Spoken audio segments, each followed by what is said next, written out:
Hello guys, എല്ലാവർക്കും welcome. അങ്ങനെ ഇന്ന് കുറേ അധികം നമുക്ക് പഠിക്കാനുണ്ട്, കുറേ എഴുതാനുണ്ട്, അങ്ങനെ കുറേ കാര്യങ്ങളുണ്ട്.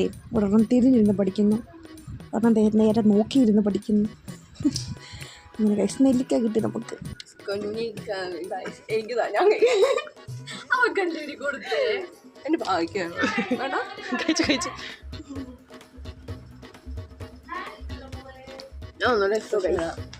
എൻ്റെ എക്സ്പ്രഷൻ പോരാ. എൻ്റെ എക്സ്പ്രഷൻ ഒന്നുകൂടെ എടുത്തേ.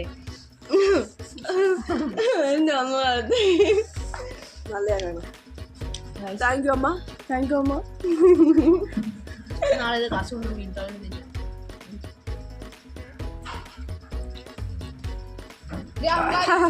അടുത്ത് കുറെ നേരം എഴുതിക്കൊണ്ടിരിക്കണം. നിങ്ങൾക്ക് നാളെ സെമിനാറോ? ഞാൻ എഴുതില്ല, പിന്നെ എഴുതി പ്രാക്ടീസ് കഴിഞ്ഞിട്ടിരിക്കുവാണ്. കുറച്ചുകൂടെ എഴുതാറുണ്ട്. എനിക്ക് കുറച്ചുകൂടെ എഴുതാറുണ്ട്. നമുക്ക് വെനസ്ഡേ എക്സാം ഉണ്ട്. പിന്നെ നമുക്ക് ഹോളി അല്ലേ? ഹോളി അതിന് പിന്നെ വ്യത്യാസം അതിന്റെ ക്ഷീണമാണ്. അപ്പം ഫ്രൈഡേ ഉള്ള എക്സാം. ഞാൻ കഴിക്കും. എനിക്കില്ല, ഈ കുരുവിന്റെ അകത്തൊരു സാധനം ഇല്ലേ, അതിന് മധുരമുണ്ട്. നല്ല ഞാൻ കഴിക്കാറുണ്ട്. നെല്ലിക്ക കഴിച്ചതിന് കുറച്ച് വെള്ളം കുടിക്കണം, അടിപൊളി, നല്ല ടേസ്റ്റ്. അതെനിക്ക് എല്ലാവർക്കും അറിയാം. അയ്യോ, അങ്ങനെ എല്ലാ പരിപാടികളും കഴിഞ്ഞു. അപ്പോൾ അത്ര ഉള്ളൂ. ഇഷ്ടപ്പെട്ടെങ്കിൽ ലൈക്ക്, ഷെയർ, സബ്സ്ക്രൈബ്. ബൈ.